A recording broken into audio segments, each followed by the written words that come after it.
¿Te has detenido a pensar en algo absolutamente fascinante que podría cambiar todo lo que creías saber sobre la fe? Imagínate por un momento cómo se identificaba Jesús durante esos milenios infinitos antes de pisar la tierra. ¿Existía ya con el nombre que conocemos o su identidad era completamente diferente en las dimensiones celestiales? Pero espera, porque la pregunta se vuelve aún más intrigante. ¿Qué estaba haciendo exactamente durante toda esa eternidad antes de nacer como bebé en Belén? ¿Estaba simplemente esperando? ¿O tenía roles y responsabilidades específicas que desconocemos completamente? Esta pregunta, que parece simple, esconde uno de los misterios más profundos y revolucionarios de toda la Escritura. Y lo que estás a punto de descubrir no solamente transformará tu comprensión bíblica, sino que podría cambiar para siempre tu relación personal con lo divino. Hoy vamos a desentrañar secretos que han estado ocultos durante milenios. Revelaremos no uno, no dos, sino 3 nombres diferentes que Jesús tenía antes de su nacimiento. Y te adelanto algo que te va a impactar. Descubrirás actividades específicas que Él realizaba en la eternidad pasada que la mayoría de cristianos nunca han considerado. Prepárate para un viaje extraordinario a través de los textos sagrados más antiguos, donde desentrañaremos secretos milenarios sobre la verdadera identidad de Cristo antes de su manifestación humana. Te garantizo que lo que revelaremos hoy te dejará completamente sin palabras y con una perspectiva totalmente nueva de quién es realmente Jesús. La curiosidad universal sobre el origen de Cristo. A través de los siglos, la humanidad ha estado absolutamente obsesionada con preguntas fundamentales sobre Jesús que van mucho más allá de lo que la mayoría se atreve a preguntarse. ¿De dónde surgió realmente? ¿Cuántos milenios o tal vez billones de años lleva existiendo? ¿Cuáles eran sus actividades específicas en la eternidad pasada? Tenía conversaciones con el Padre, participaba en decisiones cósmicas, pero aquí viene algo que te va a sorprender. Aunque Cristo mismo proporcionó algunas respuestas a estos interrogantes durante su ministerio terrenal, las Escrituras están repletas de pistas extraordinarias que requieren una investigación detectivesca más profunda para ser completamente comprendidas. Una monja que dedicó cada segundo de su vida a la obediencia y la oración, descubriera en una experiencia cercana a la muerte que estaba en el camino completamente equivocado. Esa es la historia de Catherine O'Connor.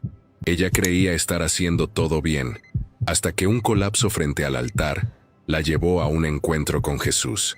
Lo que Él le reveló no fue una confirmación, sino una corrección devastadora que la forzó a cuestionarlo todo.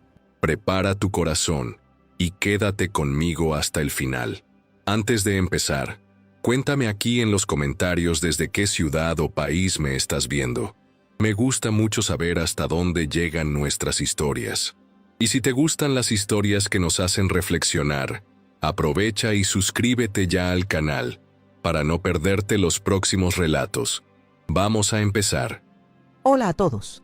Mi nombre es Catherine O'Connor y durante muchos años creí piadosamente que estaba en el camino correcto para alcanzar la santidad. Fui criada en Dublín, en el seno de una familia católica extremadamente devota, donde la fe no era solo una parte de la vida, sino la columna vertebral de nuestra existencia. Mi padre era diácono en la parroquia local, un hombre cuya voz grave y solemne durante las misas parecía llevar el peso de siglos de tradición, y mi madre, una mujer de fe inquebrantable, nos enseñó desde muy temprano que servir a Dios era el propósito más elevado al que un alma podía aspirar. Mientras las otras niñas de mi edad jugaban en los jardines y corrían por las calles, yo me sentía completamente fascinada por las historias de los santos, especialmente la de la Virgen María. Pasaba horas en la pequeña biblioteca de mi padre, leyendo sobre sus sacrificios, sus visiones y su pureza. Ansiaba, con una intensidad que llegaba a doler en el pecho, ser como aquellas figuras sagradas, vivir una vida de pureza inmaculada y de una entrega tan absoluta a Dios que mi propia identidad se disolviera en la suya. Para mí, no había otro camino, ninguna otra posibilidad que tuviera sentido. El mundo exterior parecía ruidoso, caótico y sucio, mientras que el camino de la devoción me parecía el único refugio seguro, la única forma de agradar verdaderamente al Creador. Así, a los 18 años, tomé la decisión que todos en mi vida no solo esperaban, sino que celebraban como mi vocación predestinada. Ingresé en el convento de Santa Brígida. Aquel lugar con sus muros de piedra gris y corredores silenciosos sería donde pasaría el resto de mis días, dedicada a la oración, al ayuno y a la completa e incuestionable obediencia a la Iglesia. La rutina en el convento era de una rigidez casi militar, pero yo nunca la cuestioné. De hecho, la abracé como una forma de purificación. Nos levantábamos incluso antes de que saliera el sol, con el aire aún helado de la noche, y nos arrodillábamos para la primera oración del día, permaneciendo en esa posición hasta que nos dolieran las rodillas y nuestras mentes estuvieran enfocadas únicamente en Dios. Pasábamos horas inmersas en estudios doctrinales, memorizando los catecismos y los escritos de los padres de la Iglesia. La disciplina era severa, y cualquier pensamiento que se desviara de la sumisión total era inmediatamente tratado como una tentación del enemigo, algo que debía ser confesado y expurgado con penitencias. Me enorgullecía inmensamente de mi devoción. Sentía que estaba exactamente donde Dios me quería. Sin embargo, con el paso de los años, algo sutil y perturbador comenzó a cambiar dentro de mí. Pequeñas dudas, casi imperceptibles al principio, comenzaron a surgir en mi mente como susurros inquietantes en medio del silencio de mis oraciones. Eran preguntas peligrosas, venenosas.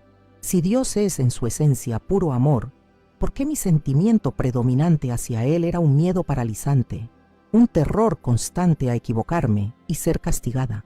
¿Por qué tantas de las prácticas que seguíamos ciegamente, los rituales y las tradiciones que dictaban cada minuto de nuestro día, no se encontraban en la Biblia que leíamos?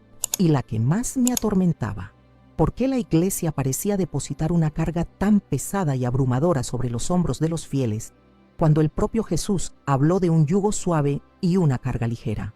Empujaba esos pensamientos al fondo de mi conciencia con toda la fuerza que tenía, convencida de que eran pruebas enviadas por el enemigo para desafiar mi fe, para desviarme del camino de la rectitud. Me confesaba, hacía penitencias extras, ayunaba con más rigor, todo en un intento de silenciar aquella voz interior que insistía en cuestionar. Pero era como intentar hundir un corcho en el agua. Cuanto más fuerza hacía para sumergirlo, con más ímpetu volvía a la superficie. Hasta aquella noche, la noche en que todo cambió para siempre. El convento estaba envuelto en un silencio profundo y me confesaba, hacía penitencias extras, ayunaba con más rigor, todo en un intento de silenciar aquella voz interior que insistía en cuestionar. Pero era como intentar hundir un corcho en el agua. Cuanto más fuerza hacía para sumergirlo, con más ímpetu volvía a la superficie. Hasta aquella noche, la noche en que todo cambió para siempre. El convento estaba envuelto en un silencio profundo y pesado, un silencio que parecía tener su propia sustancia.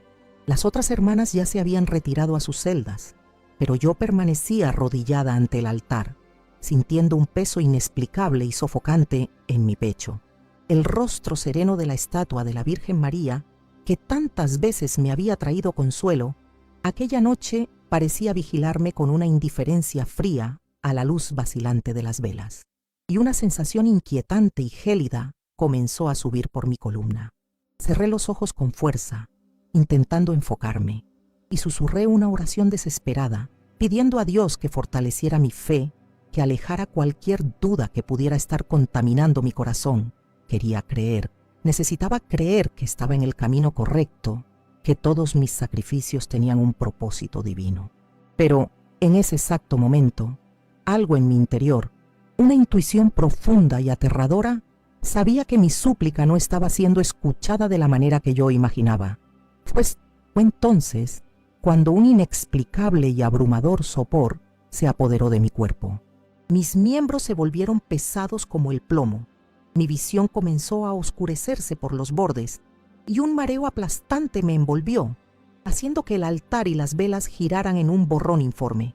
Intenté aferrarme al borde del altar de madera, mis uñas arañando la superficie pulida, pero mis brazos no tenían fuerza. Antes de que pudiera siquiera comprender lo que estaba sucediendo, mi conciencia se deslizó, no hacia la oscuridad del desmayo, sino hacia un vacío profundo, absoluto y sin sonido. De repente, desperté, pero no estaba en el convento.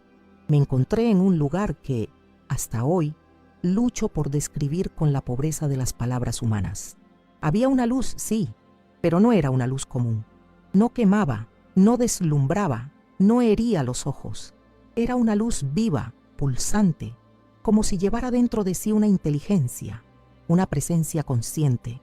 Mi cuerpo, o lo que sea que habitaba, parecía no tener peso, y una paz abrumadora me abrazó, una paz tan intensa y completa que por un instante me olvidé completamente de quién era, de dónde estaba, o incluso de que debería sentir miedo. A lo lejos, en medio de aquella luz que era la propia esencia de todo lo que me rodeaba, una figura caminaba hacia mí. No necesité preguntar quién era, ni siquiera tuve tiempo para formular un pensamiento coherente. Mi corazón, o la esencia de mi ser que había tomado el lugar de mi corazón, lo sabía, era Jesús. Pero Él no era, de ninguna manera, la imagen que yo había crecido venerando en pinturas y vitrales. No era una figura distante, fría, cargada de un simbolismo pasivo y melancólico. Él era real, con una intensidad que parecía hacer vibrar el propio tejido de aquella dimensión. Su mirada, penetraba mi alma como un río de fuego purificador, exponiendo cada rincón oscuro, cada secreto, cada miedo que yo había tenido y, al mismo tiempo, irradiaba una compasión tan vasta e incondicional que yo jamás había siquiera soñado que existiera. Era una mirada que conocía mi nombre incluso antes de la creación del mundo. Ante aquella presencia, mis piernas, o lo que sea que me sostenía, cedieron completamente. Caí de rodillas, no porque yo quisiera, no como un acto de adoración ensayado, sino porque ante él no había otra opción. Era una respuesta involuntaria del alma, reconociendo a su creador, su punto de origen y su fin. Él me veía, él me conocía, y yo, por primera vez en mi larga búsqueda de la santidad, me sentí completamente desnuda, despojada de todos mis rituales, de todas mis oraciones memorizadas, de toda mi propia justicia. Yo era simplemente yo. Y eso, de alguna manera, era suficiente para él.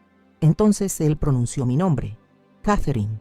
La forma en que lo dijo rompió algo fundamental dentro de mí.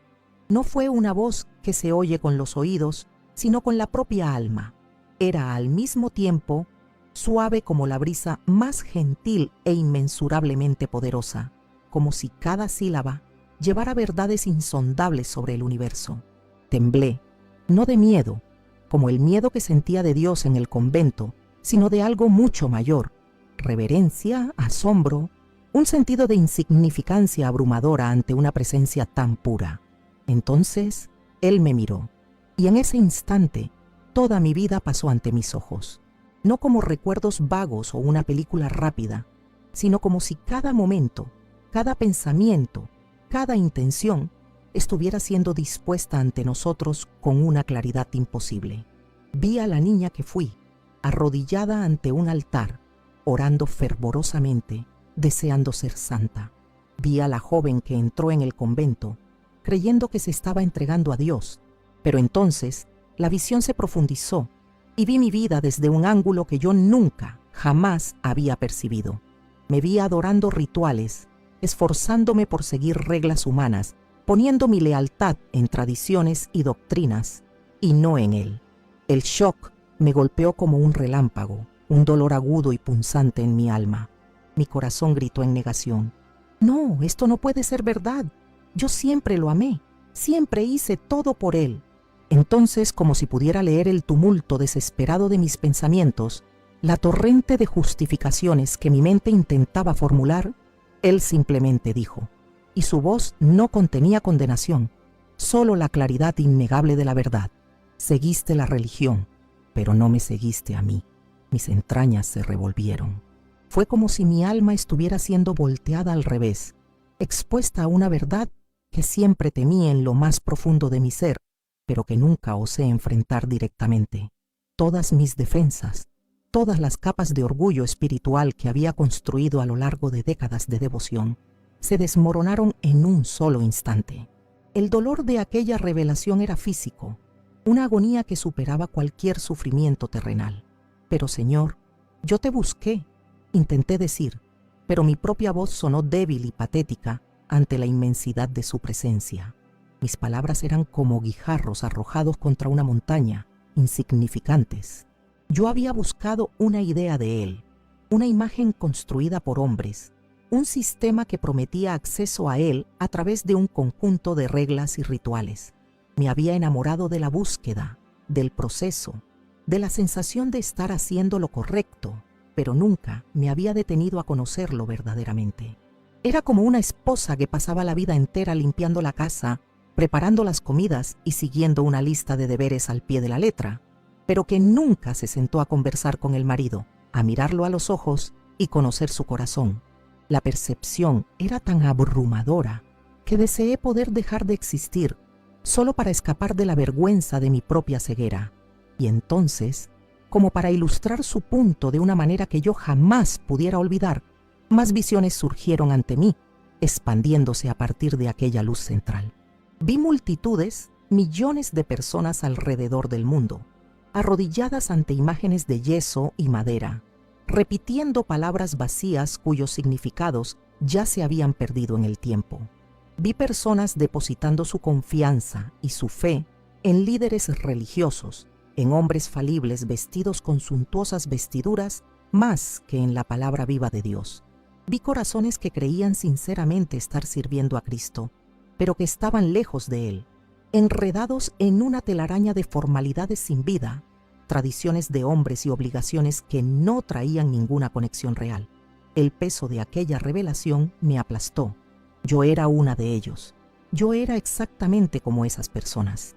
Mi fe no era una relación directa y vibrante con Dios. Era un sistema, una rutina, un modo de vida meticulosamente programado para hacerme sentir segura, para darme la ilusión de control y rectitud, sin nunca obligarme a cuestionar si realmente lo conocía. Lágrimas comenzaron a brotar de mi rostro, pero no eran lágrimas comunes. Parecían llevar décadas de arrepentimiento y dolor. Y aún así, no podía desviar la mirada. Allí, ante él, no había a dónde huir. Mi ser espiritual temblaba ante aquella verdad innegable. Y era como si cada parte de mí estuviera siendo deconstruida, despojada de todas las mentiras confortables que había acumulado a lo largo de los años. Pero, ¿qué debía haber hecho entonces? Mi voz finalmente emergió, pero no era más que un susurro frágil y cargado de una desesperación tan profunda que parecía venir de los cimientos de mi alma. No quería aceptar aquello. No quería aceptar que todo por lo que había vivido, cada oración, cada sacrificio, cada día solitario y disciplinado pasado dentro de los muros del convento, hubiera sido en vano, una carrera exhaustiva en la dirección equivocada. La idea era tan aniquiladora que amenazaba con disolver lo poco que quedaba de mi identidad. Pero Jesús permaneció en silencio por un momento, y en aquel silencio había un peso infinito. No me respondió inmediatamente. En cambio, Él me permitió sentir el dolor agudo y cortante de mi propia ceguera. Fue un silencio que no era vacío, sino lleno de significado, un espacio sagrado y terrible donde fui forzada a confrontar la magnitud de mi error. Yo había estado tan preocupada en ser digna de Él, en seguir las reglas, los dogmas y los rituales con perfección, tan enfocada en construir mi propia santidad ladrillo a ladrillo, que nunca me había detenido a conocerlo realmente. Había pasado la vida entera buscando la santidad, pero no estaba en verdad buscándolo a Él. Buscaba un ideal, un trofeo espiritual, un certificado de buen comportamiento para presentar a Dios, en lugar de buscar al propio Dios. La constatación fue la más dolorosa de toda mi existencia. No son las reglas las que te acercan a mí, dijo finalmente. y su voz rompió el silencio como un trueno envuelto en la más pura ternura, una fuerza que sacudía el universo, pero que no me hería. Es tu corazón. Ah, aquellas palabras fueron como fuego líquido derramado dentro de mí, quemando todas las mentiras, todo el orgullo, toda la teología complicada que había aprendido. Un escalofrío recorrió cada fibra de mi ser, una vibración que parecía realinear mi propia estructura espiritual.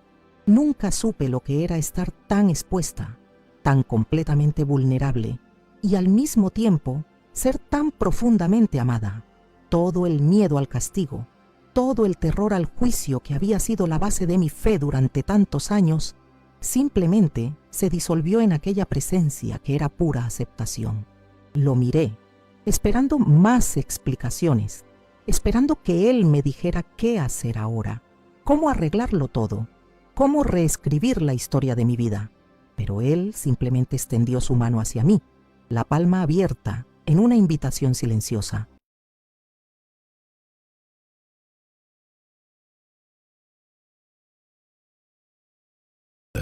Y déjame decirte algo que cambiará tu perspectiva.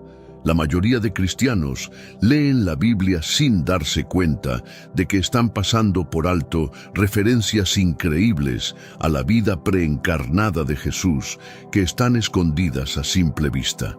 Iniciemos nuestro análisis con los fundamentos que todos conocemos. El nombre Jesús tiene sus raíces en el término griego Jesús, que deriva del hebreo Yeshua, cuyo significado es Yahweh es salvación. Hasta aquí, todo suena familiar, ¿verdad? Sin embargo, aquí radica el primer descubrimiento absolutamente sorprendente que va a sacudir tus cimientos.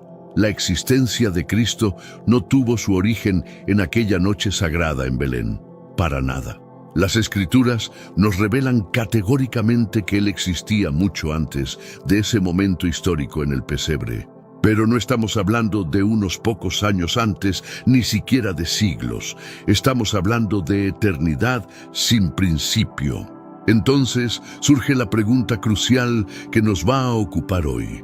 ¿Bajo qué identidad era conocido en aquellos tiempos eternos? ¿Cómo lo llamaban en el cielo? ¿Qué nombres usaba el Padre para dirigirse a Él? La respuesta es aún más asombrosa de lo que tu mente puede imaginar en este momento. No poseía únicamente una identidad, sino 3 nombres distintivos completamente diferentes que revelan aspectos fascinantes de su naturaleza eterna. Y aquí viene la promesa que te hago. Si permaneces hasta el final de este video de 30 minutos, no solo conocerás estos 3 nombres secretos, sino que te explicaremos detalladamente cuáles eran las actividades específicas, los roles concretos y las responsabilidades exactas que Cristo realizaba durante esa época previa a su encarnación. Algunas de estas actividades te van a dejar absolutamente perplejo. El misterio del Logos. Más que una simple palabra. Vamos a sumergirnos en el primer nombre secreto, y te advierto que lo que estás a punto de descubrir va a expandir tu mente de maneras que no esperabas. Juan nos presenta una declaración absolutamente revolucionaria, que durante siglos ha sido malentendida. En el principio existía el Verbo, y el Verbo estaba junto a Dios, y el Verbo era Dios. Él estaba en el principio con Dios. Todas las cosas fueron creadas por medio de Él, y sin Él no fue creado nada de cuanto existe. Ahora la mayoría de las personas leen esto y piensan, sí, el Verbo se refiere a Jesús. Ya lo sabía.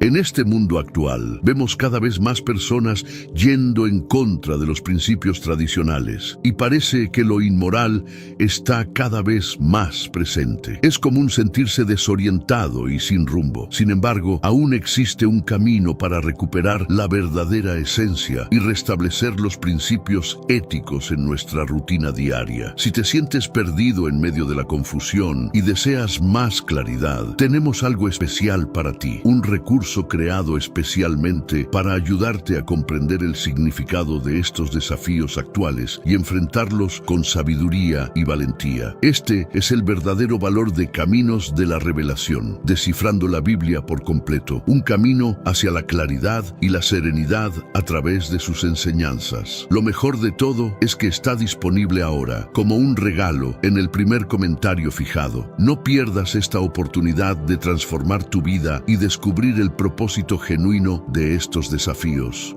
Ahora volvamos al tema principal del vídeo. Pero están perdiendo completamente la profundidad revolucionaria de lo que Juan está revelando aquí. Esta referencia al verbo se aplica directamente a Jesús, pero detente un momento y hazme esta pregunta. ¿Por qué Juan eligió utilizar este término específico? ¿Por qué no simplemente decir Jesús desde el principio? ¿Por qué usar esta palabra misteriosa que necesita explicación?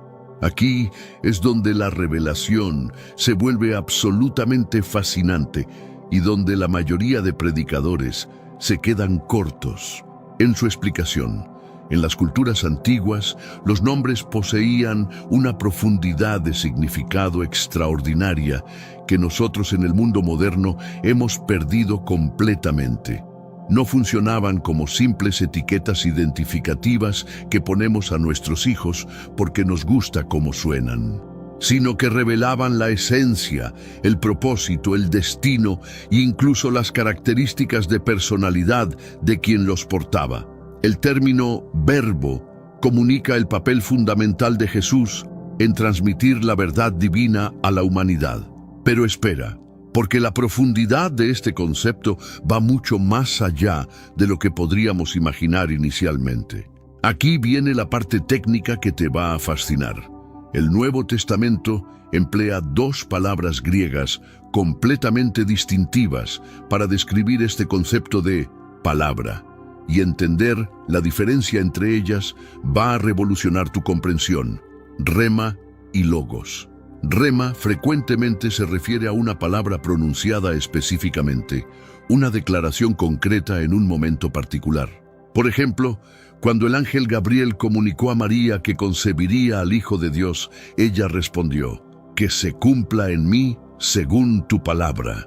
Esta era una promesa específica, un rema, pronunciada por Dios para esa situación particular. Pero logos, y aquí es donde tu mente va a explotar, posee una dimensión mucho más profunda y cósmica. No representa meramente una palabra aislada o una frase específica. Es el mensaje completo, el plan maestro divino, la comunicación total de Dios, su sabiduría perfecta, su voluntad absoluta, todo condensado en una expresión. Es precisamente este término logos que Juan utiliza al iniciar su evangelio. En el principio existía el logos, y el logos estaba con Dios, y el logos era Dios. Aquí comenzamos a vislumbrar algo verdaderamente extraordinario que va a cambiar tu perspectiva para siempre. Esa palabra, ese mensaje completo de Dios al mundo, esa comunicación perfecta de su naturaleza y voluntad, se materializó en carne humana, se transformó físicamente en Jesús. Pero déjame llevarte aún más profundo en este concepto. En la filosofía griega antigua, logos representaba el principio racional que gobernaba el universo, la razón divina, la sabiduría que mantenía todo en orden. Juan tomó este concepto familiar para sus lectores y lo revolucionó completamente al declarar que este logos no era una idea abstracta, sino una persona real, Jesús. Permíteme hacerte una pregunta personal que quiero que consideres seriamente. ¿Alguna vez te has sentido completamente desconectado de Dios, como si fuera una fuerza distante e inalcanzable? Tal vez esta comprensión profunda del concepto de logos te ayude a experimentar una cercanía mayor con Él. Cuando Jesús caminó entre nosotros, no solamente impartía enseñanzas o realizaba milagros. Él era la comunicación viviente de Dios. Nos estaba mostrando directamente en carne y hueso la naturaleza exacta de Dios. Juan 14:9 declara algo revolucionario. El que me ha contemplado a mí, ha contemplado al Padre. ¿Te das cuenta de la magnitud de esta declaración? Dios ya no permanecía distante en algún cielo lejano. No era una conceptualización abstracta o una fuerza impersonal. Estaba presente físicamente entre nosotros, sanando a los enfermos, amando a los marginados, perdonando a los pecadores, consolando a los afligidos. Pero aquí viene algo que te va a impactar. Este no constituía su único nombre en la eternidad pasada. La historia de la eternidad y las obras específicas de Jesús antes de la tierra aún guardan secretos increíbles por descubrir sobre sus actividades, roles y responsabilidades previas a su llegada al mundo. La revelación del Yo Soy, reclamando la identidad divina absoluta. Ahora vamos a adentrarnos en el segundo nombre secreto de Jesús, y te advierto que esta revelación ha causado más controversia, más persecución y más intentos de asesinato en la historia que cualquier otra declaración religiosa jamás pronunciada. ¿Recuerdas el encuentro histórico y absolutamente sobrenatural entre Moisés y la zarza ardiente? Ese momento cambió no solo la vida de Moisés, sino el curso de toda la historia humana. En ese momento trascendental, Dios reveló su identidad a Moisés con las palabras más poderosas jamás pronunciadas, Yo soy, en Éxodo 3:14, donde declaró, Yo soy el que soy. Pero déjame explicarte la profundidad de esta declaración que la mayoría de personas pasa por alto completamente. Cuando Dios dijo, Yo soy el que soy, no estaba simplemente dando su nombre como nosotros decimos, me llamo Juan o me llamo María. Estaba declarando su existencia absoluta, su autosuficiencia completa, su eternidad sin principio ni fin. Estaba diciendo, mi existencia no depende de nada ni de nadie. Yo simplemente existo. Soy la fuente de toda existencia. Esta declaración era tan sagrada, tan poderosa, tan llena de autoridad divina, que los judíos desarrollaron una reverencia extraordinaria hacia ella. De hecho, consideraban este nombre tan santo que evitaban pronunciarlo en voz alta. Ahora, avancemos aproximadamente 1400 años hasta el Nuevo Testamento, específicamente a Juan 8:58, donde Jesús hace una declaración que literalmente sacudió los cimientos del mundo religioso de su época y que sigue siendo controversial hasta el día de hoy. Los fariseos le estaban preguntando sobre su edad, cuestionando su autoridad, tratando de desacreditarlo. Y entonces Jesús pronuncia palabras que los dejaron completamente pasmados. Antes de que Abraham existiera, yo soy. Detente un momento. ¿Captaste la magnitud absoluta de esta afirmación? ¿Entiendes lo que acababa de suceder? Jesús no dijo, antes de que Abraham existiera, yo existía, o yo estaba vivo, o yo era. No, él deliberadamente, intencionalmente, usó las mismas palabras exactas que Dios había usado para identificarse ante Moisés. Yo soy. Jesús estaba reclamando para sí mismo el nombre divino exclusivo de Dios.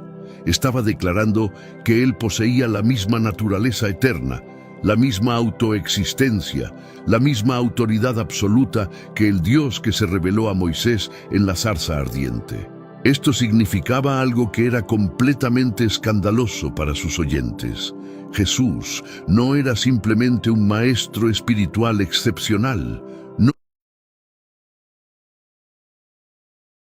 Escribir la historia de mi vida, pero él simplemente extendió su mano hacia mí, la palma abierta, en una invitación silenciosa.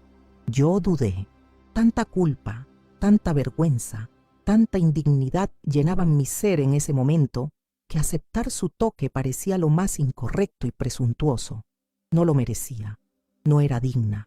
Mi conflicto interno debe haber sido visible para él, pues su mirada permaneció fija en la mía, un océano de paciencia y amor. Y entonces, lentamente, venciendo la barrera de mi propia vergüenza, finalmente levanté mi mano temblorosa y toqué la suya. En el instante en que mi piel encontró la suya, algo extraordinario sucedió. No fue meramente un toque físico. Fue como si una onda de choque de puro amor, una energía viva y consciente, hubiera barrido todo mi ser, penetrando cada átomo de mi existencia. Sentí esa onda disolviendo instantáneamente cada duda, cada miedo, cada gramo de esfuerzo humano que yo creía necesario para merecer su amor. Toda la culpa acumulada, todo el peso de los rituales, toda la ansiedad de seguir las reglas con perfección, todo eso fue simplemente borrado, lavado por aquella corriente de gracia pura. Era como si una vida entera de suciedad espiritual estuviera siendo removida en un solo segundo. Y en ese instante de contacto, finalmente entendí, con una claridad que ninguna teología o estudio jamás podría darme. La respuesta nunca estuvo en los rituales, en las reglas, en la obediencia ciega a un sistema o en la aprobación de hombres. La respuesta siempre estuvo en Él, solamente en Él. La puerta nunca estuvo cerrada. Fui yo quien pasó la vida entera intentando forzarla con las herramientas equivocadas. De repente, todo a mi alrededor, aunque la luz intensa permanecía, comenzó a cambiar de enfoque porque la mayor transformación estaba ocurriendo dentro de mí. Era como si estuviera siendo rehecha, reconstruida de adentro hacia afuera, molécula, por un artesano divino. Mi corazón, que durante tantos años estuvo pesado con dudas, culpa y la carga de la religiosidad, ahora se sentía tan ligero como el viento, libre de una forma que nunca supe que era posible.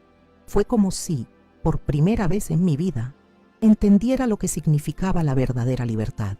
No la libertad predicada por el mundo, que muchas veces es solo una licencia para el caos, sino la genuina libertad espiritual que proviene de verse ante la verdad absoluta y ser completamente aceptada. La sensación era abrumadora, aplastante en su magnitud, pero no de una manera que provocara miedo. Por el contrario, cada partícula de mi ser desbordaba de una reverencia y una gratitud tan profundas que no existen palabras para describirlas.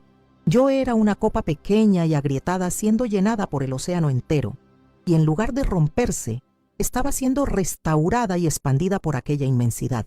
Entonces, me fue mostrada una última visión, la más clara y directa de todas. Era como un espejo de dos caras. De un lado, me vi en el convento, exactamente como era antes de todo aquello, la figura sombría y encorvada, recitando oraciones memorizadas con una cadencia mecánica, realizando penitencias, arrodillándome ante imágenes de yeso y buscando, con una mirada ansiosa y sumisa, la aprobación de los hombres y mujeres en posiciones de autoridad eclesiástica. Vi el peso invisible que cargaba sobre mis hombros, el miedo en mis ojos, el hambre desesperada de validación, y entonces la imagen cambió. Del otro lado del espejo, vi otra versión de mí misma, una que apenas reconocí. Estaba de pie, no de rodillas. No había velo cubriendo mi rostro. No era solo un profeta poderoso, no era únicamente un hacedor de milagros. Él era y es Dios mismo en forma humana. Imagínate si alguien en la actualidad se parara frente a ti y declarara con total seriedad: soy eterno, he existido desde siempre, he creado todo lo que observas, soy la fuente de toda vida. Probablemente lo considerarías completamente loco, ¿verdad? Llamarías a los servicios de salud mental inmediatamente. Exactamente esa fue la reacción inicial de los fariseos, excepto que había una diferencia crucial. En esta situación, Jesús no estaba bromeando, no estaba siendo metafórico, y las evidencias de su poder divino respaldaban sus palabras. Ellos comprendieron perfectamente lo que él estaba proclamando. Al pronunciar "yo soy", Jesús se estaba identificando como el Dios eterno, el mismo Dios todopoderoso que dialogó con Moisés, que separó el Mar Rojo, que dio los 10 mandamientos. Para ellos, esto constituía la blasfemia más grave imaginable, un crimen que según la ley judía se castigaba obligatoriamente con la muerte por lapidación. Su ira se desbordó completamente. No solo se sintieron profundamente ofendidos, estaban listos para ejecutarlo inmediatamente con sus propias manos. Juan 8:59 nos cuenta lo que pasó después. Entonces tomaron piedras para arrojárselas, pero Jesús se escondió y salió del templo. Estaban tan furiosos, tan convencidos de que había cometido blasfemia, que querían matarlo en ese mismo instante. Pero aquí viene algo fascinante. Ese no fue el único momento en que Jesús empleó esta declaración poderosa e incendiaria. De hecho, pronunció 7 declaraciones monumentales de «Yo soy» en el Evangelio de Juan, cada una revelando una faceta diferente de su identidad divina y cada una causando más controversia. Estas declaraciones no eran casuales. Eran revelaciones calculadas, progresivas, de quién era Él realmente. Vamos a analizarlas una por una porque cada una te va a impactar de manera diferente. Primera declaración: Yo soy el pan de vida. Juan 6:35. Jesús se presenta como el alimento espiritual que satisface las necesidades más profundas y eternas del alma humana. No estaba hablando de comida física, sino de la nutrición espiritual que solo Él puede proporcionar. Segunda declaración: Yo soy la luz del mundo. Juan 8:12. Aquí Jesús se declara como la fuente de toda iluminación espiritual, el que disipa las tinieblas de la ignorancia, el pecado y la muerte, ofreciendo esperanza en medio de la oscuridad más densa.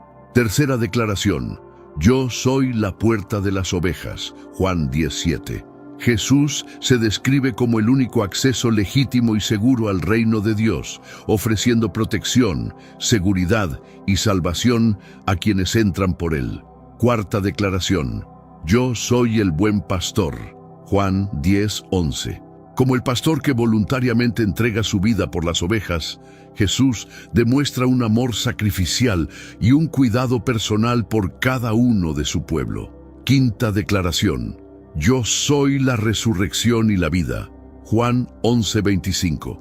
Jesús declara poseer autoridad absoluta sobre la muerte y promete vida eterna a quienes confían en Él.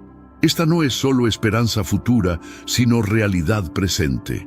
Sexta declaración: Yo soy el camino, la verdad y la vida. Juan 14:6. Jesús se declara como el único medio de acceso al Padre, la fuente de toda verdad absoluta y la esencia de toda vida verdadera. Séptima declaración: Yo soy la vid verdadera. Juan 15:1. En esta metáfora profunda, Jesús enfatiza la importancia de permanecer conectados con Él para producir fruto espiritual genuino y duradero. Los fariseos intentaron eliminarlo múltiples veces después de estas declaraciones, pero fueron incapaces de lograrlo. ¿Por qué? Porque su momento designado divinamente aún no había llegado. Su muerte no sería resultado de la ira humana, sino de un plan divino perfectamente cronometrado. Cuando finalmente llegó ese momento en la cruz del Calvario, Él entregó voluntariamente su vida. Nadie se la quitó. Él la dio libremente. Y al hacerlo, demostró de manera definitiva que Él es el Yo Soy eterno, el Dios todopoderoso, el Salvador del mundo. Pero incluso estas revelaciones poderosas del Yo Soy no cuentan la historia completa de su identidad preencarnada, el enigma del ángel del Señor. Manifestaciones preencarnadas de Cristo. Ahora vamos a adentrarnos en el tercer nombre secreto de Jesús, y esta revelación va a transformar completamente la manera en que lees el Antiguo Testamento para siempre. A través de todo el Antiguo Testamento, encontramos apariciones absolutamente misteriosas de alguien identificado como el ángel del Señor. Había miedo en mi mirada. Estaba libre de las cadenas invisibles de la religiosidad. Estaba de pie, ante Él, solo ante Él, con mi corazón completamente desnudo y expuesto, sin nada que ofrecer más que mi propia existencia rota y rehecha. Y, por primera vez en mi vida, aquello era suficiente. No había necesidad de méritos, de sacrificios o de pruebas. Simplemente ser, en su presencia, era el estado más completo de santidad que podía existir. En el instante en que esa verdad se cristalizó en mi ser, mi cuerpo espiritual comenzó a vibrar intensamente y un profundo sentido de urgencia se apoderó de mí. Supe, con una certeza inquebrantable, que mi experiencia allí estaba llegando a su fin, que el tiempo de aquel don se estaba agotando. Y con ese conocimiento, un pánico inesperado y visceral me dominó. No quería volver. No quería, de ninguna manera, regresar al convento, a la rutina sofocante, a las oraciones vacías y, sobre todo, a las dudas que ahora ya no podían ser ignoradas o suprimidas. ¿Cómo podría volver a vivir en una jaula después de haber experimentado la inmensidad del cielo? Quería permanecer allí para siempre, envuelta en esa paz, en esa verdad innegable, en ese amor que era la propia fuente de la vida. La idea de ser arrancada de aquella presencia y arrojada de nuevo a la penumbra de mi vida antigua era una forma de tortura que no podía soportar. Imploré en silencio, con toda la fuerza de mi alma: por favor, no me mandes de vuelta. Pero Jesús me miró por última vez, y su mirada no contenía una orden, sino un entendimiento profundo. Sin necesidad de una sola palabra comprendí. Tenía que volver. Tenía que llevar aquella verdad conmigo, por muy pesada y transformadora que fuera. Mi tiempo allí había sido un regalo, una revelación, pero no una huida. Ahora, la elección era mía, y las apuestas eran mi propia alma. ¿Qué haría con aquello? Podría ignorarlo, fingir que nada había sucedido, intentar enterrar la experiencia como un sueño febril y continuar mi vida como antes, segura dentro del sistema que conocía. O podría seguir el camino estrecho, el camino de la verdad, un camino sin garantías, sin el consuelo de la tradición, sin la seguridad de una estructura religiosa, pero con él. Era la elección entre la seguridad de la mentira y la incertidumbre de la verdad. Y en el exacto momento en que percibí que, en el fondo de mi corazón, mi decisión ya había sido tomada, un torbellino de luz y energía me envolvió de forma abrumadora, y todo desapareció en un abrir y cerrar de ojos. Cuando abrí los ojos, una luz fría y artificial hirió mi vista, forzándome a parpadear varias veces. El olor a antiséptico y el sonido distante de pasos apresurados en un pasillo me hicieron entender rápidamente dónde estaba. Un hospital. Mi cabeza me latía y mi cuerpo, que momentos antes era etéreo y ligero, ahora parecía pesar 1 tonelada, cada miembro un ancla que me ataba a la cama dura. Intenté orientarme, pero el impacto de la experiencia aún reverberaba dentro de mí como un terremoto silencioso, haciendo que el mundo físico pareciera pálido y extraño. Y entonces llegó el miedo. Un miedo diferente al que conocía. No era el miedo a Dios, sino el miedo a los hombres. ¿Cómo podría siquiera empezar a explicar lo que había sucedido? ¿Cómo podría regresar al convento y actuar como si nada hubiera cambiado? Como si no hubiera visto lo que vi y oído lo que oí.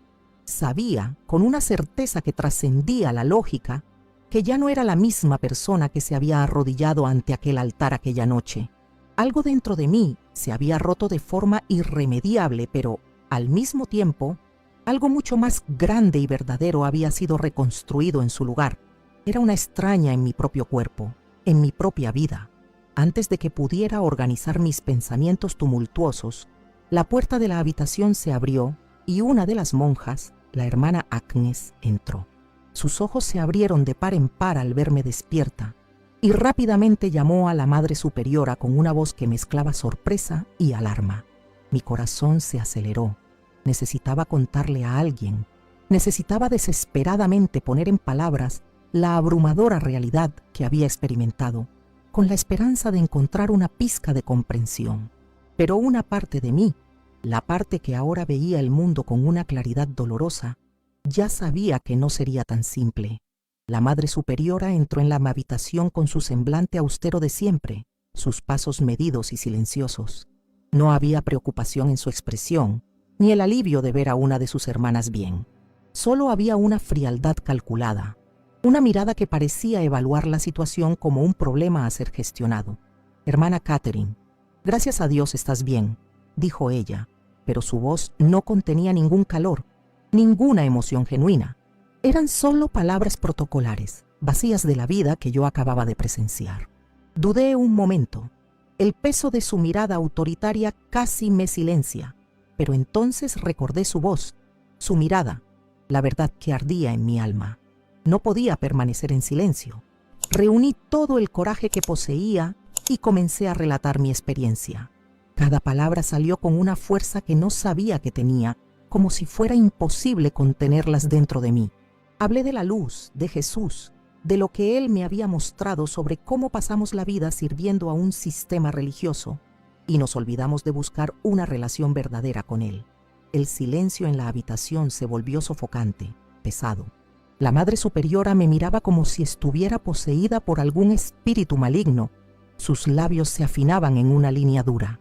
Cuando terminé, jadeando y con el corazón en la boca, ella se acercó lentamente y agarró mi muñeca con una firmeza sorprendente y dolorosa. «Esto no fue Dios hablándote, hermana Catherine», dijo ella. Su voz un susurro gélido que me erizó hasta los huesos. «Fue un engaño, un ataque del enemigo, destinado a desviar tu fe». Mi corazón se hundió. Sabía que sería difícil, pero no esperaba que rechazaran algo tan real de forma tan rápida y absoluta. Miré a las otras monjas en la habitación, buscando cualquier señal de comprensión, de duda, pero todo lo que encontré fueron expresiones cerradas, ojos que se desviaban de los míos. No querían escuchar, y en ese instante lo supe. Supe que no podría quedarme allí. La decisión de dejar el convento, sin embargo, no fue tomada inmediatamente, en un arrebato de rebeldía. Fue una agonía lenta y dolorosa. En los días que siguieron, lo intenté. Juro por Dios que intenté encontrar una manera de quedarme, de conciliar la verdad que ardía en mi pecho con la vida que conocía. Quería creer que podría seguir lo que Jesús me había mostrado y al mismo tiempo permanecer allí. Pero cada día que pasaba, eso se volvía más y más imposible. Cada vez que entraba en la capilla y veía a las monjas arrodilladas ante las estatuas, sentía un nudo en el pecho, una sensación de idolatría que antes me pasaba desapercibida. Las oraciones memorizadas, que antes me traían consuelo por su familiaridad, ahora parecían palabras huecas y sin vida, un sonido mecánico que no alcanzaba el cielo. Los rituales, la genuflexión, el incienso, todo aquello ahora me parecía un teatro elaborado, una distracción de lo que realmente importaba. Intenté rezar como siempre lo hice, pero las palabras simplemente no venían. Intenté convencerme de que todavía pertenecía a aquel lugar, pero la verdad gritaba dentro de mí, una voz imposible de silenciar. Ya no pertenecía allí. Estaba viviendo una mentira, y cada minuto que pasaba en aquel lugar era una traición a la revelación que había recibido. El momento decisivo, el punto de ruptura final, llegó durante una confesión, aproximadamente una semana después. Entré en la pequeña y sofocante sala de madera y me arrodillé ante la rejilla que me separaba del sacerdote. El olor a madera vieja y polvo llenaba el aire, un olor que antes asociaba con la santidad y el perdón. Cuando el sacerdote, al otro lado, me preguntó en un susurro cuáles eran mis pecados, mi mente no fue a las pequeñas faltas de disciplina o a los pensamientos impuros. Mi mente se llenó instantáneamente con los recuerdos de lo que Jesús me había mostrado, con la visión de mi propia religiosidad vacía. Recé en silencio, no para el sacerdote, sino para Dios, y por primera vez en la vida percibí, con una claridad absoluta, que no tenía el menor sentido confesar mis errores a un hombre cuando ya los había depositado en agonía y arrepentimiento ante el propio Cristo. ¿Qué más podría decir? ¿Qué autoridad tenía aquel hombre que se comparara con la presencia que había encontrado? El sacerdote esperó pacientemente al otro lado de la rejilla, probablemente imaginando que yo estaba luchando por encontrar las palabras para un pecado terrible. Pero yo permanecí en silencio. Entonces, sin pronunciar una sola palabra, me levanté y salí. Nunca más volví. Huir del convento esa misma noche fue como arrancarme un pedazo de mi propia piel. Vivía allí tantos años que el mundo exterior parecía irreal, un lugar peligroso y extraño para el que no estaba preparada. Recuerdo la primera vez que pisé las calles de Dublín como una mujer libre. El viento frío de la noche golpeó mi rostro y, por un momento, sentí un miedo abrumador, un pánico que me dejó sin aliento. ¿Qué haría ahora? ¿A dónde iría? No tenía dinero, no tenía casa, no tenía una sola habilidad que sirviera para el mundo exterior. Mi familia, tan devota a la iglesia, tan orgullosa de la hija monja, nunca aceptaría mi decisión. Sería una vergüenza, una apóstata a sus ojos. Estaba completa y totalmente sola, pero incluso en medio de la desesperación que amenazaba con engullirme, había algo dentro de mí que no me permitía sucumbir, una pequeña brasa que el pánico no podía apagar. Era el recuerdo de él, el recuerdo de la mirada de Jesús, de la paz que sentí en su presencia, del amor que me reconstruyó. Aquel recuerdo, era más real y más sólido que la fría acera bajo mis pies y más fuerte que el miedo que helaba mis huesos. Vagué por las calles sin rumbo durante horas, mientras la ciudad se adormecía a mi alrededor. Las luces de los postes de iluminación parecían frías e indiferentes, y los pocos coches que pasaban eran como fantasmas apresurados. Mi mente era un torbellino de miedo e incertidumbre, pero por debajo de todo eso, el recuerdo de aquella luz y de aquel amor me mantenía en pie, un paso a la vez.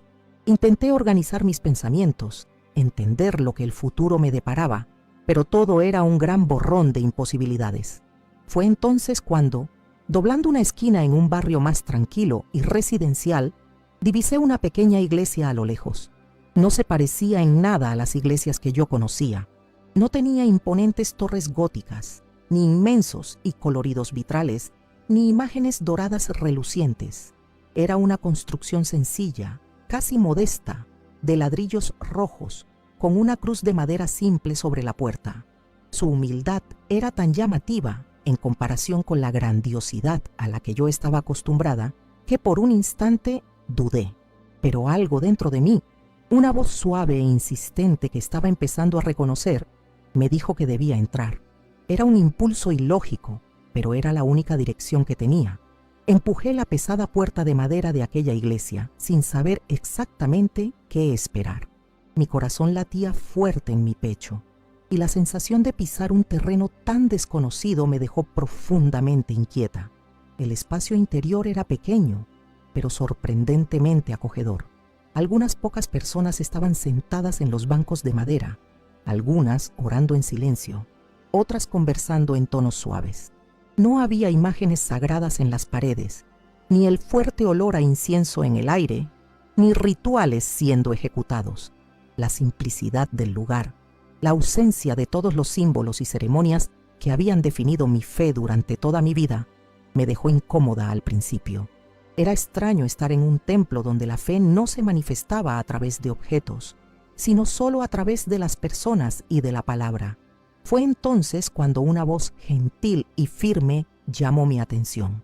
Un hombre de cabellos grises estaba de pie en el púlpito, sosteniendo nada más que una Biblia abierta. No usaba vestiduras pomposas ni hablaba con la formalidad de un sacerdote. Su tono era sincero y sus palabras eran directas. La verdad os hará libres, declaró, y todo mi cuerpo se erizó. No es la religión lo que salva, ni son las tradiciones la respuesta, sino la fe verdadera en Cristo. Muchos honran a Dios con los labios, pero sus corazones están lejos de Él. Todo mi cuerpo tembló.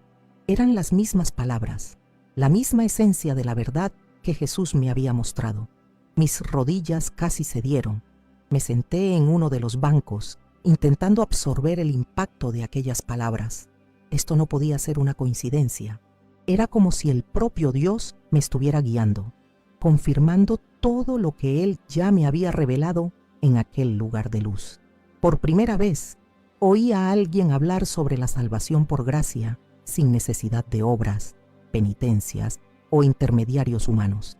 El hombre predicaba directamente de la Biblia, sin interpretaciones distorsionadas, sin dogmas añadidos por hombres. Era puro, simple, verdadero.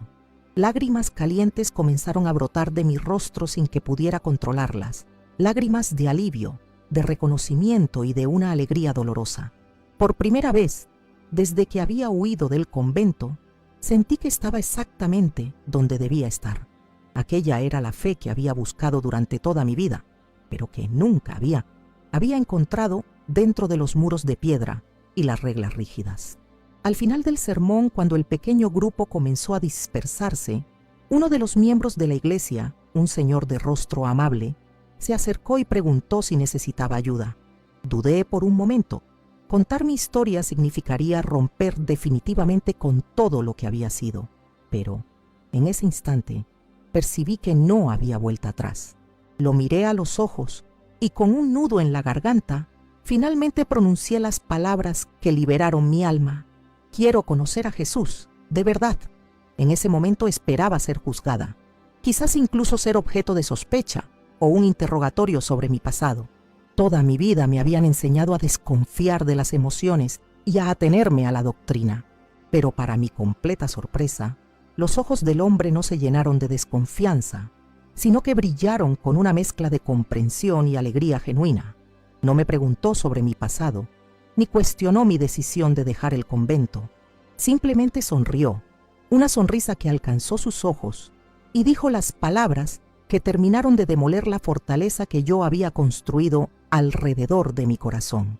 Ya has empezado para encontrarlo. Esas palabras me golpearon de una forma que nunca imaginé. Toda mi vida me enseñaron que encontrar a Dios exigía esfuerzo, sacrificio, penitencia, años de obediencia ciega a un sistema complejo. Pero allí, en un banco de madera simple, rodeada por extraños que amaban a Jesús de una forma que yo nunca había visto, entendí la verdad. Él nunca estuvo distante. Yo era la que estaba buscando en el lugar equivocado. Respiré hondo, sintiendo el peso de años de culpa y miedo disolviéndose dentro de mí. Y, por primera vez, recé, no a partir de un libro, no recitando palabras memorizadas, no siguiendo una estructura impuesta. Simplemente hablé con Dios, como una hija habla con su padre, con el corazón abierto, y supe, con absoluta certeza, que Él escuchó.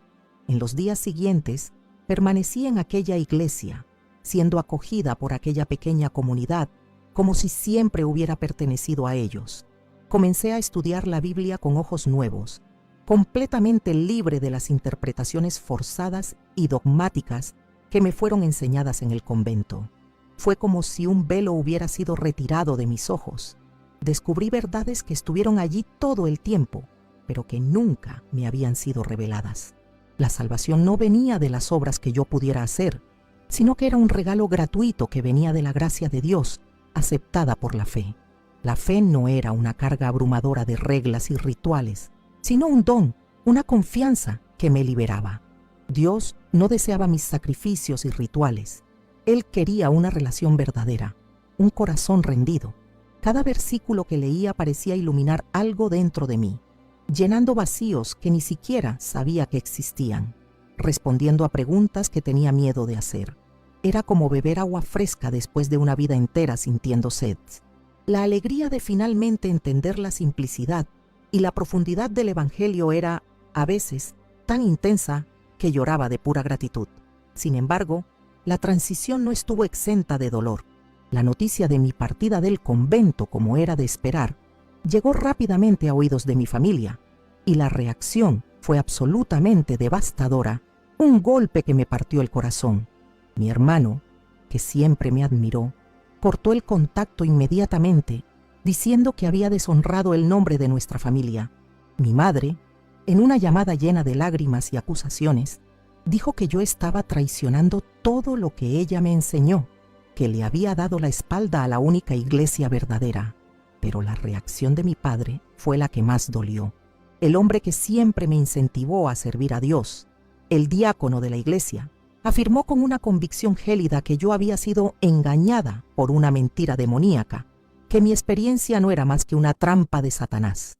Fue doloroso, una herida profunda que sé que tardará en cicatrizar, pero, al mismo tiempo, yo sabía que no podía volver atrás. No podía negar lo que vi y lo que viví. Había encontrado la verdad, y ahora tenía que vivirla, costara lo que costara. Las noches siguientes fueron solitarias y difíciles. No tenía a dónde ir, así que pasé varias semanas durmiendo en una pequeña habitación en la parte trasera de la iglesia, intentando recomponer los pedazos de mi nueva vida. Todo lo que conocía, todo lo que creía, me había sido arrebatado en cuestión de días. Sin embargo, al contrario de lo que temía, no me sentía vacía. Por el contrario, había una paz inexplicable dentro de mí, algo que nunca había experimentado durante todos aquellos años en el convento. Por primera vez, ya no vivía bajo el miedo de desagradar a Dios. Sabía que Él estaba conmigo y que su gracia era suficiente. Pero eso no hacía que las pérdidas fueran menos dolorosas. Mi corazón dolía cada vez que pensaba en mi familia, en las hermanas del convento que me veían como una traidora. Fue entonces cuando poco a poco comencé a compartir mi historia con otros.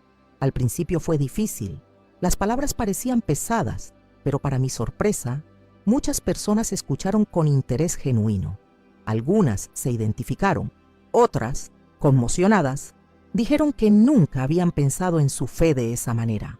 Y lo más sorprendente fue que algunas personas, que como yo pasaron años dentro de un sistema religioso sin nunca conocer a Dios de verdad, comenzaron a cuestionar, a reflexionar, a buscar algo más allá de los rituales. Y entonces me di cuenta, esa era mi misión ahora. No podía cambiar el pasado, pero podía usar todo lo que viví para ayudar a otros a encontrar la verdad. Con el paso de los meses y luego de los años, mi fe maduró de maneras que nunca imaginé.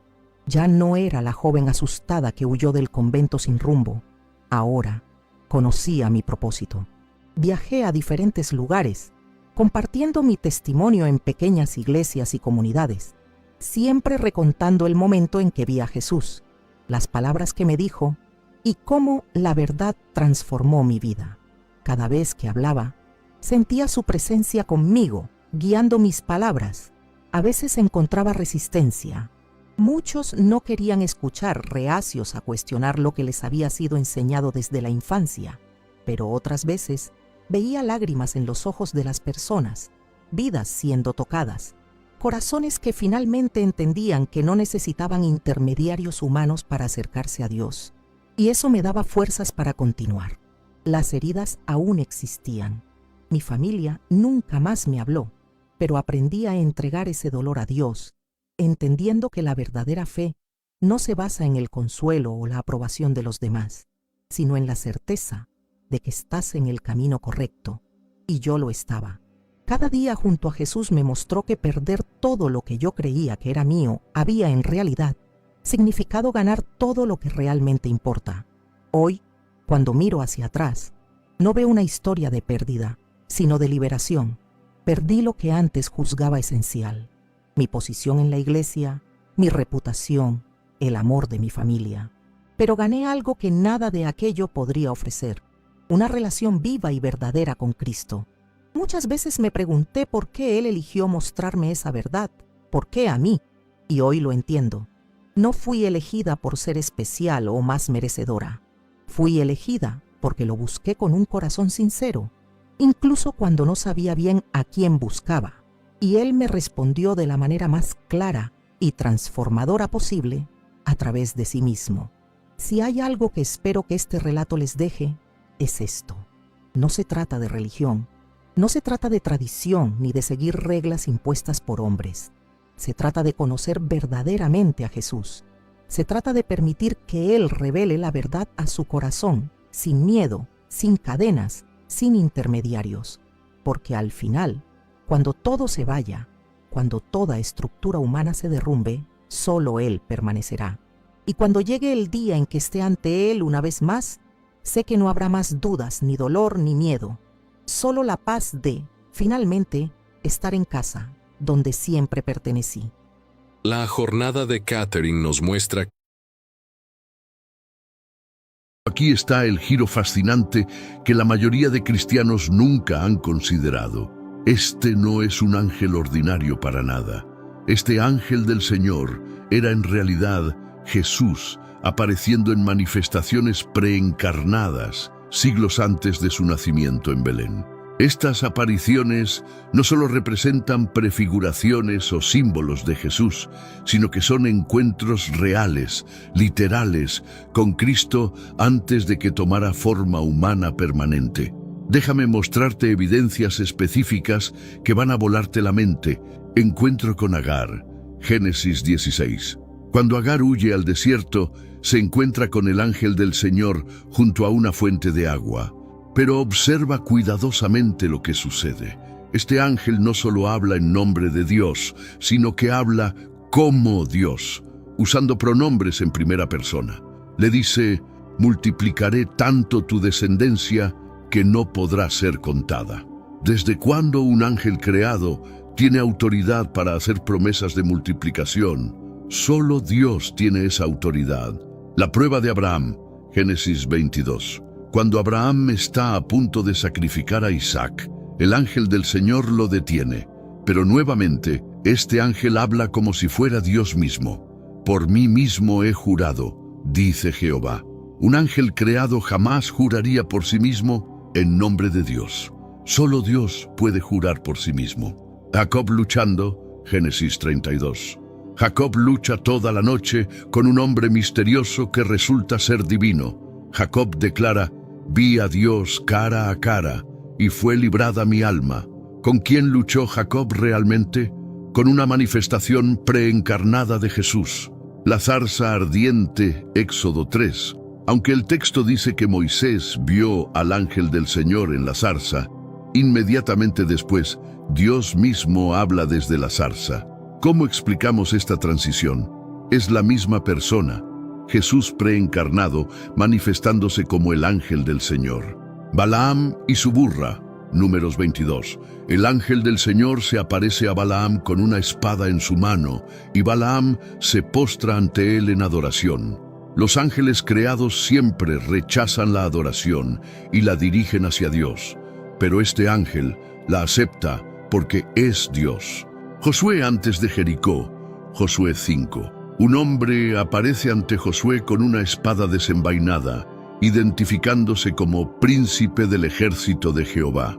Josué se postra y lo adora, y este personaje misterioso le dice que se quite el calzado porque está en tierra santa. Solo la presencia de Dios santifica la tierra. Gedeón, Jueces 6. El ángel del Señor se aparece a Gedeón y acepta un sacrificio. Cuando el fuego consume la ofrenda, Gedeón exclama aterrorizado: he visto al ángel del Señor cara a cara. Pero el Señor le responde: paz a ti, no tengas temor, no morirás. Esta es una teofanía, una aparición de Dios mismo. Los padres de Sansón, Jueces 13. El ángel del Señor anuncia el nacimiento de Sansón. Cuando Manoa ofrece un sacrificio, el ángel asciende en la llama del altar. Manoa dice a su esposa: ciertamente moriremos, porque a Dios hemos visto. ¿Ves el patrón?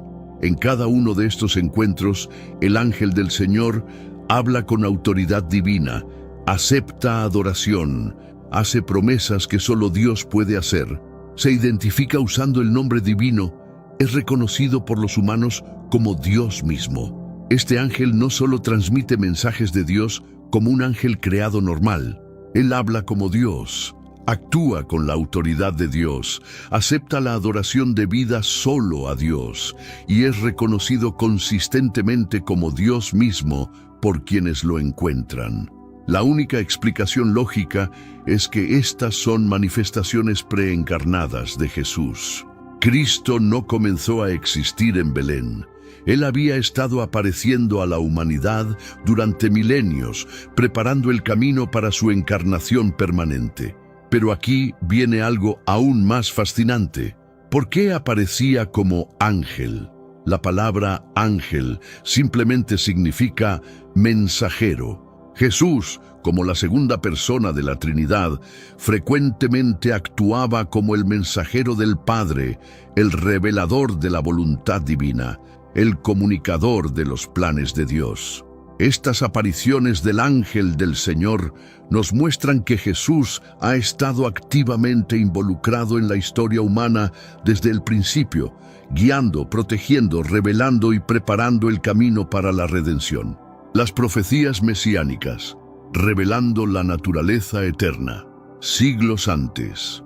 Ahora vamos a explorar algo absolutamente extraordinario, cómo los profetas del Antiguo Testamento, escribiendo siglos antes del nacimiento de Jesús, recibieron revelaciones específicas sobre su naturaleza eterna y preexistente.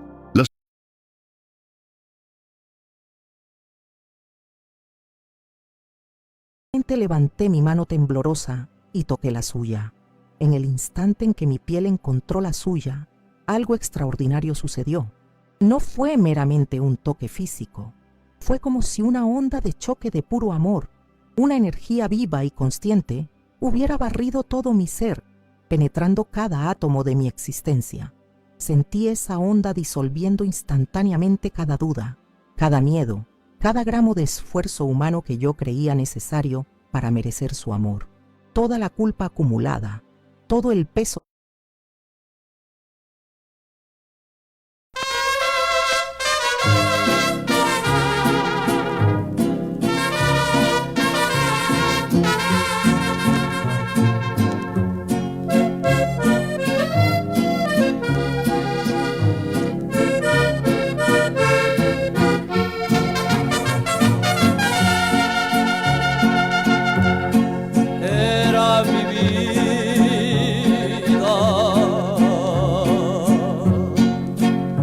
Llena de dolor,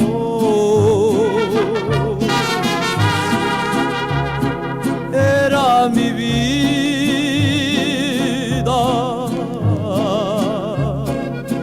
perseguida del mal. Un día llegó mi Jesús, moró en mi corazón, curó mis heridas, curó mi dolor y a mi alma dio paz. Mi alma lloraba,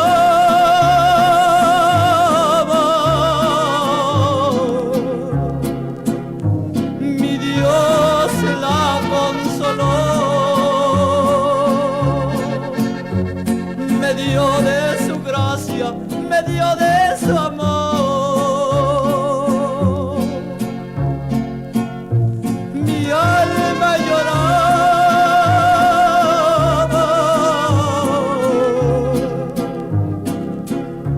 mi Dios la consoló.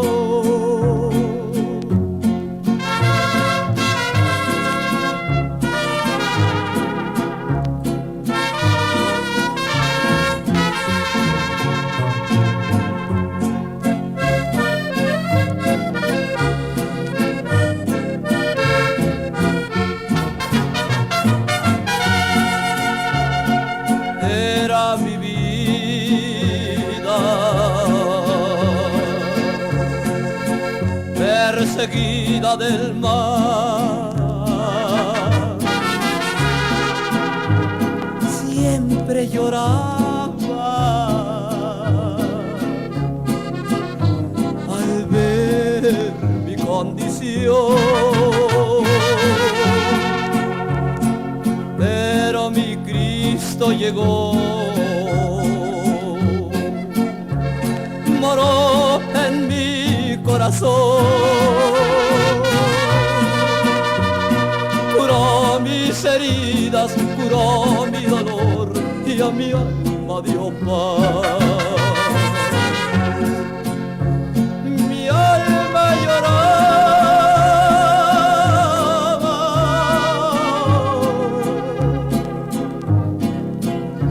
mi Dios la consoló, me dio de su gracia, me dio de su amor. Mi alma lloraba,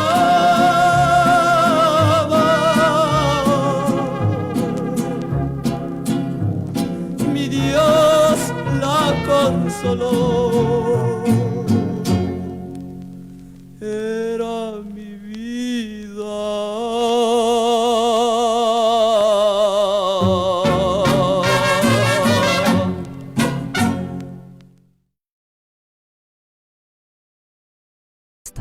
tan completamente vulnerable y al mismo tiempo ser tan profundamente amada.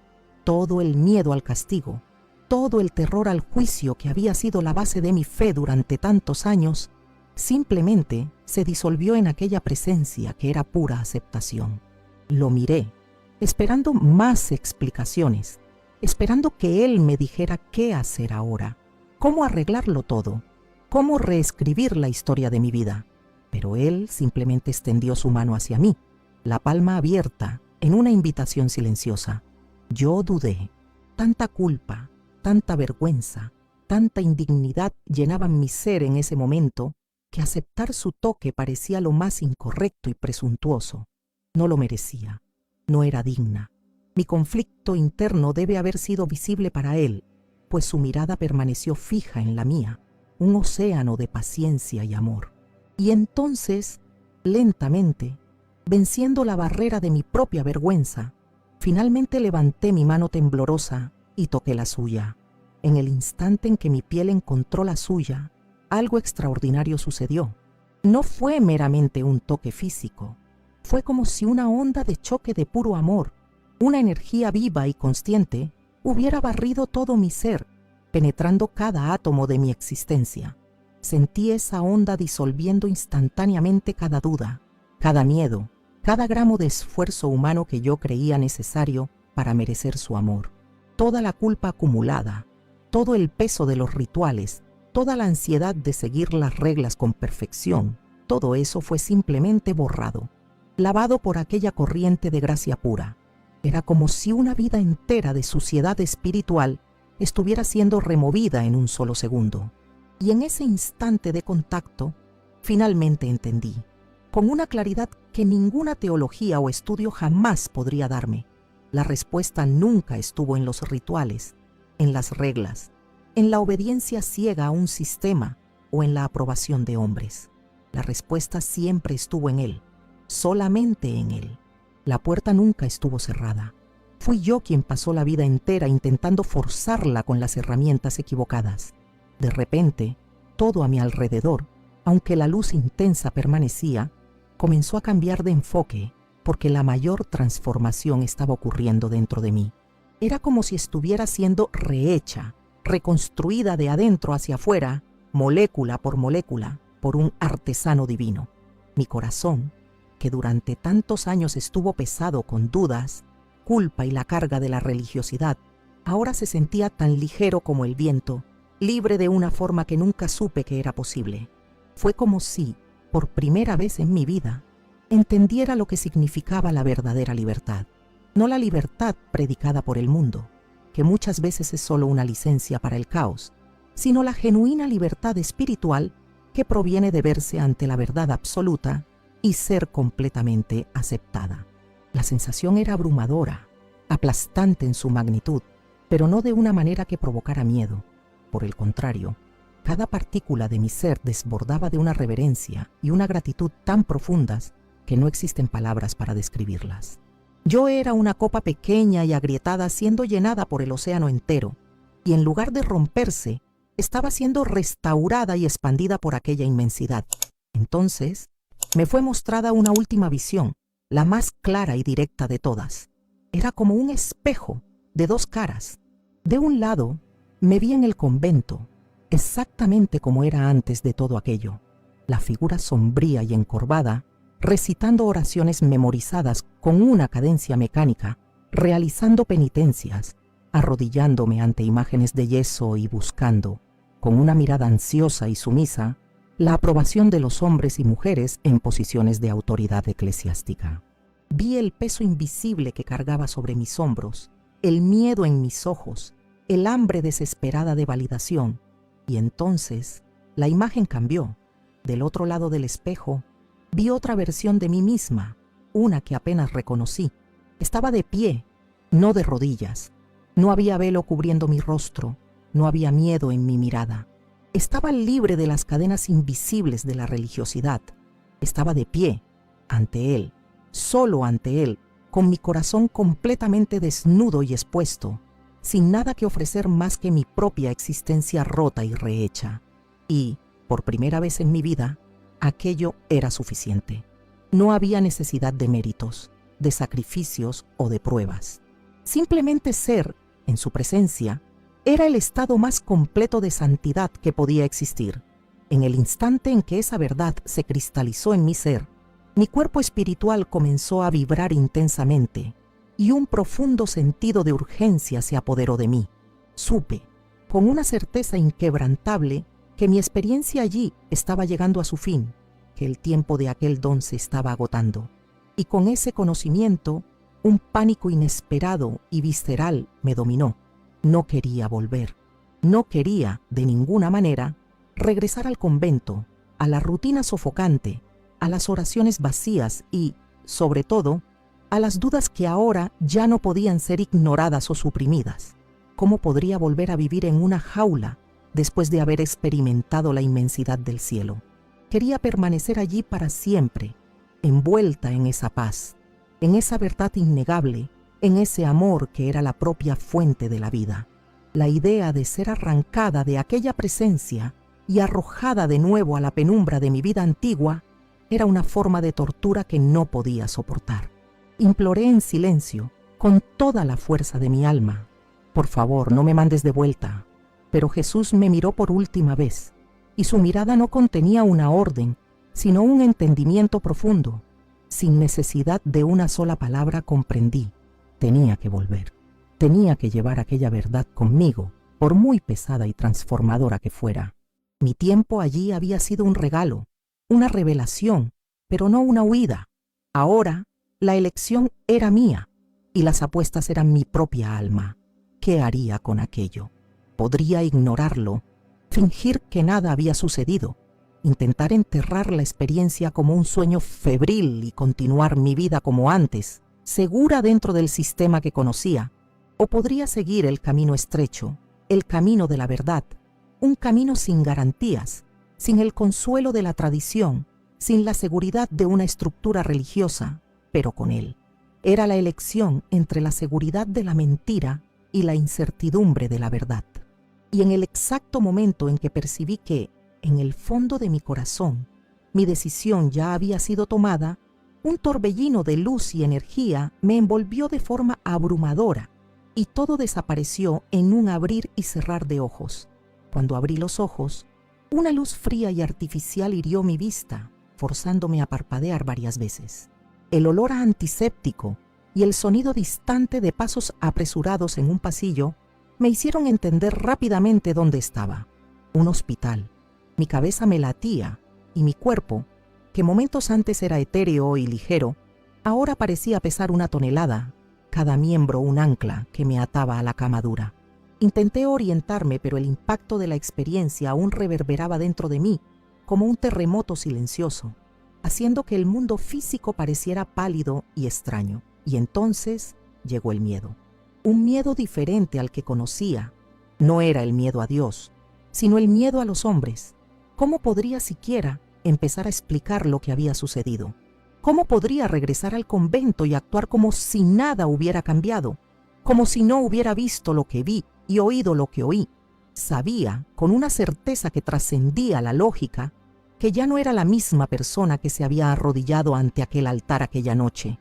Algo dentro de mí se había roto de forma irremediable, pero, al mismo tiempo, algo mucho más grande y verdadero había sido reconstruido en su lugar. Era una extraña en mi propio cuerpo, en mi propia vida. Antes de que pudiera organizar mis pensamientos tumultuosos, la puerta de la habitación se abrió y una de las monjas, la hermana Agnes, entró. Sus ojos se abrieron de par en par al verme despierta y rápidamente llamó a la Madre Superiora con una voz que mezclaba sorpresa y alarma. Mi corazón se aceleró. Necesitaba contarle a alguien. Necesitaba desesperadamente poner en palabras la abrumadora realidad que había experimentado, con la esperanza de encontrar una pizca de comprensión. Pero una parte de mí, la parte que ahora veía el mundo con una claridad dolorosa, ya sabía que no sería tan simple. La Madre Superiora entró en la habitación con su semblante austero de siempre, sus pasos medidos y silenciosos. No había preocupación en su expresión, ni el alivio de ver a una de sus hermanas bien. Solo había una frialdad calculada, una mirada que parecía evaluar la situación como un problema a ser gestionado. «Hermana Catherine, gracias a Dios estás bien», dijo ella, pero su voz no contenía ningún calor, ninguna emoción genuina. Eran solo palabras protocolares, vacías de la vida que yo acababa de presenciar. Dudé un momento. El peso de su mirada autoritaria casi me silencia, pero entonces recordé su voz, su mirada, la verdad que ardía en mi alma. No podía permanecer en silencio. Reuní todo el coraje que poseía y comencé a relatar mi experiencia. Cada palabra salió con una fuerza que no sabía que tenía, como si fuera imposible contenerlas dentro de mí. Hablé de la luz, de Jesús, de lo que Él me había mostrado sobre cómo pasamos la vida sirviendo a un sistema religioso, y nos olvidamos de buscar una relación verdadera con Él. El silencio en la habitación se volvió sofocante, pesado. La Madre Superiora me miraba como si estuviera poseída por algún espíritu maligno. Sus labios se afinaban en una línea dura. Cuando terminé, jadeando y con el corazón en la boca, ella se acercó lentamente y agarró mi muñeca con una firmeza sorprendente y dolorosa. «Esto no fue Dios hablándote, hermana Catherine», dijo ella. Su voz un susurro gélido que me erizó hasta los huesos. «Fue un engaño, un ataque del enemigo, destinado a desviar tu fe». Mi corazón se hundió. Sabía que sería difícil, pero no esperaba que rechazaran algo tan real de forma tan rápida y absoluta. Miré a las otras monjas en la habitación, buscando cualquier señal de comprensión, de duda, pero todo lo que encontré fueron expresiones cerradas, ojos que se desviaban de los míos. No querían escuchar, y en ese instante lo supe. Supe que no podría quedarme allí. La decisión de dejar el convento, sin embargo, no fue tomada inmediatamente, en un arrebato de rebeldía. Fue una agonía lenta y dolorosa. En los días que siguieron, lo intenté. Juro por Dios que intenté encontrar una manera de quedarme, de conciliar la verdad que ardía en mi pecho con la vida que conocía. Quería creer que podría seguir lo que Jesús me había mostrado y al mismo tiempo permanecer allí. Pero cada día que pasaba, eso se volvía más y más imposible. Cada vez que entraba en la capilla y veía a las monjas arrodilladas ante las estatuas, sentía un nudo en el pecho, una sensación de idolatría que antes me pasaba desapercibida. Las oraciones memorizadas, que antes me traían consuelo por su familiaridad, ahora parecían palabras huecas y sin vida, un sonido mecánico que no alcanzaba el cielo. Los rituales, la genuflexión, el incienso, todo aquello ahora me parecía un teatro elaborado, una distracción de lo que realmente importaba. Intenté rezar como siempre lo hice, pero las palabras simplemente no venían. Intenté convencerme de que todavía pertenecía a aquel lugar, pero la verdad gritaba dentro de mí, una voz imposible de silenciar. Ya no pertenecía allí. Estaba viviendo una mentira, y cada minuto que pasaba en aquel lugar era una traición a la revelación que había recibido. El momento decisivo, el punto de ruptura final, llegó durante una confesión, aproximadamente una semana después. Entré en la pequeña y sofocante sala de madera y me arrodillé ante la rejilla que me separaba del sacerdote. El olor a madera vieja y polvo llenaba el aire, un olor que antes asociaba con la santidad y el perdón. Cuando el sacerdote, al otro lado, me preguntó en un susurro cuáles eran mis pecados, mi mente no fue a las pequeñas faltas de disciplina o a los pensamientos impuros. Mi mente se llenó instantáneamente con los recuerdos de lo que Jesús me había mostrado, con la visión de mi propia religiosidad vacía. Recé en silencio, no para el sacerdote, sino para Dios, y por primera vez en la vida percibí, con una claridad absoluta, que no tenía el menor sentido confesar mis errores a un hombre cuando ya los había depositado en agonía y arrepentimiento ante el propio Cristo. ¿Qué más podría decir? ¿Qué autoridad tenía aquel hombre que se comparara con la presencia que había encontrado? El sacerdote esperó pacientemente al otro lado de la rejilla, probablemente imaginando que yo estaba luchando por encontrar las palabras para un pecado terrible. Pero yo permanecí en silencio. Entonces, sin pronunciar una sola palabra, me levanté y salí. Nunca más volví. Huir del convento esa misma noche fue como arrancarme un pedazo de mi propia piel. Viví allí tantos años que el mundo exterior parecía irreal, un lugar peligroso y extraño para el que no estaba preparada. Recuerdo la primera vez que pisé las calles de Dublín como una mujer libre. El viento frío de la noche golpeó mi rostro y, por un momento, sentí un miedo abrumador, un pánico que me dejó sin aliento. ¿Qué haría ahora? ¿A dónde iría?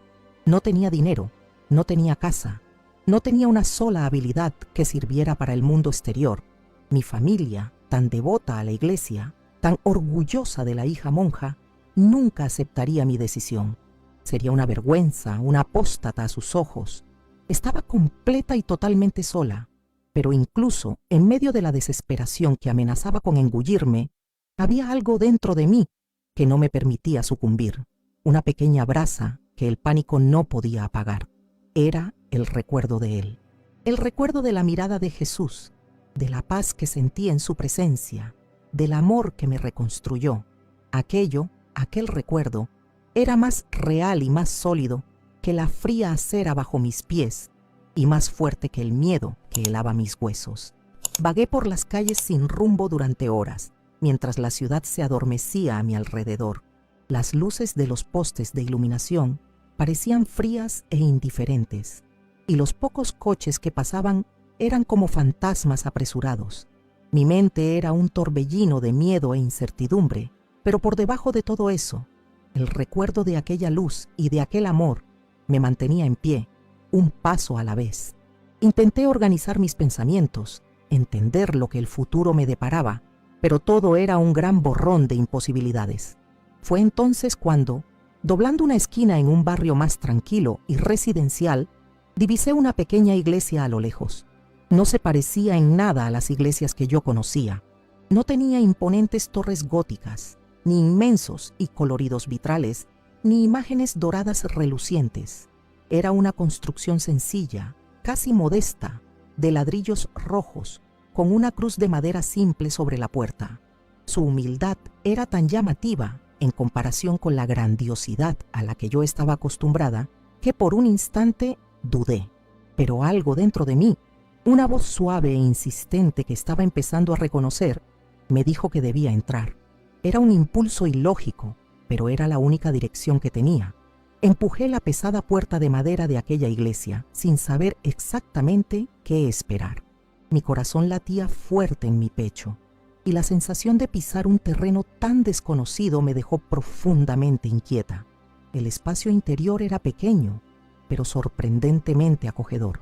Algunas pocas personas estaban sentadas en los bancos de madera, algunas orando en silencio, otras conversando en tonos suaves.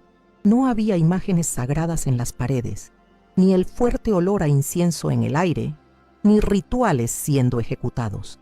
La simplicidad del lugar, la ausencia de todos los símbolos y ceremonias que habían definido mi fe durante toda mi vida, me dejó incómoda al principio.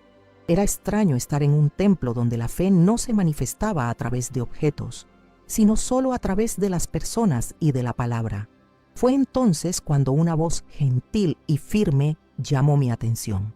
Un hombre de cabellos grises estaba de pie en el púlpito, sosteniendo nada más que una Biblia abierta.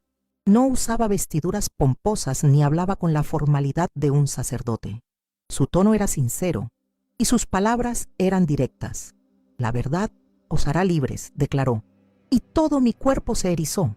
No es la religión lo que salva, ni son las tradiciones la respuesta, sino la fe verdadera en Cristo. Muchos honran a Dios con los labios, pero sus corazones están lejos de Él.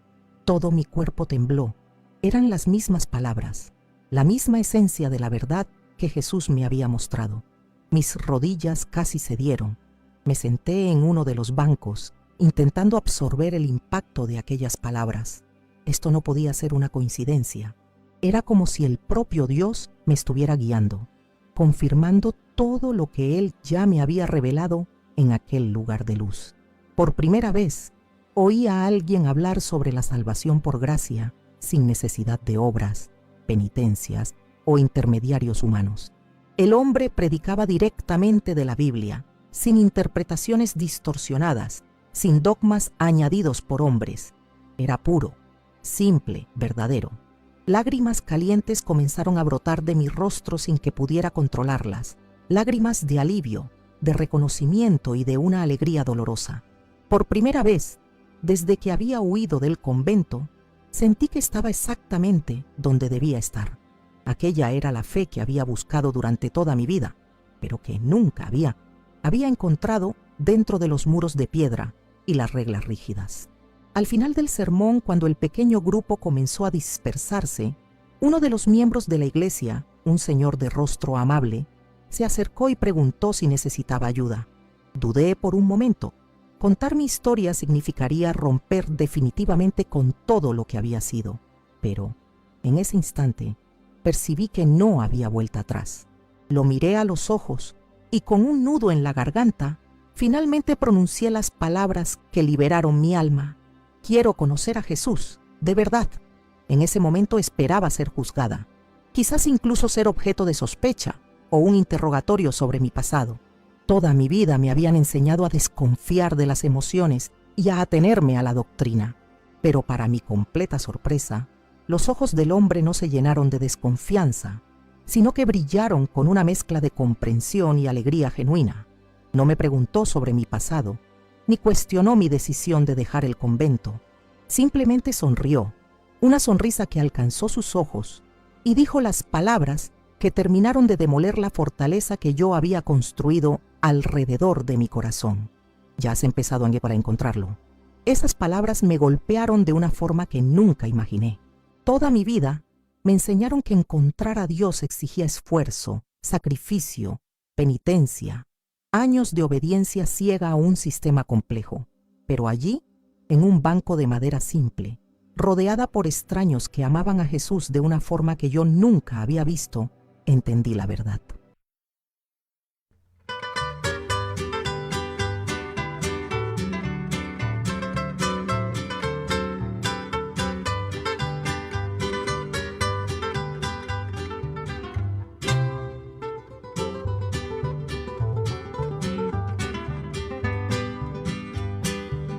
Solamente en Cristo, solamente en Él, la salvación se encuentra en Él. No hay otro nombre dado a los hombres, solamente en Cristo, solamente en Él. No hay otro nombre dado a los hombres, solamente en Cristo, solamente en Él. Jesucristo dijo: yo soy el camino, la verdad y vida y la salvación. Porque te confundes preguntando aquí y allá cuál es la verdad, si aquí en el mundo no hay verdad. Solamente en Cristo, solamente en Él, la salvación se encuentra en Él. No hay otro nombre dado a los hombres, solamente en Cristo, solamente en Él.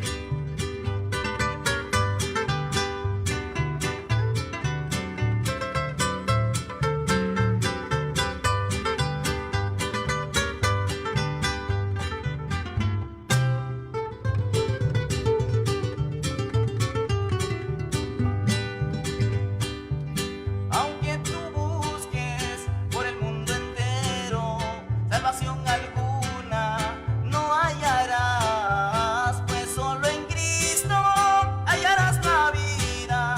Si a Él tú crees, Él te salvará. Solamente en Cristo, solamente en Él, la salvación se encuentra en Él. No hay otro nombre dado a los hombres, solamente en Cristo, solamente en Él. No hay otro nombre dado a los hombres, solamente en Cristo, solamente en Él.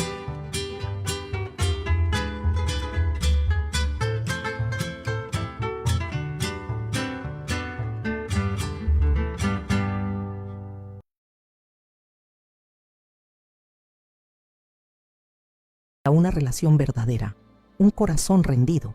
Cada versículo que leía parecía iluminar algo dentro de mí. llenando vacíos que ni siquiera sabía que existían, respondiendo a preguntas que tenía miedo de hacer. Era como beber agua fresca después de una vida entera sintiendo sed. La alegría de finalmente entender la simplicidad y la profundidad del Evangelio era, a veces, tan intensa que lloraba de pura gratitud. Sin embargo, la transición no estuvo exenta de dolor. La noticia de mi partida del convento, como era de esperar, llegó rápidamente a oídos de mi familia, y la reacción fue absolutamente devastadora, un golpe que me partió el corazón. Mi hermano, que siempre me admiró, cortó el contacto inmediatamente, diciendo que había deshonrado el nombre de nuestra familia. Mi madre, en una llamada llena de lágrimas y acusaciones, dijo que yo estaba traicionando todo lo que ella me enseñó, que le había dado la espalda a la única iglesia verdadera. Pero la reacción de mi padre fue la que más dolió. El hombre que siempre me incentivó a servir a Dios, el diácono de la iglesia, afirmó con una convicción gélida que yo había sido engañada por una mentira demoníaca, que mi experiencia no era más que una trampa de Satanás. Fue doloroso, una herida profunda que sé que tardará en cicatrizar, pero al mismo tiempo yo sabía que no podía volver atrás. No podía negar lo que vi y lo que viví.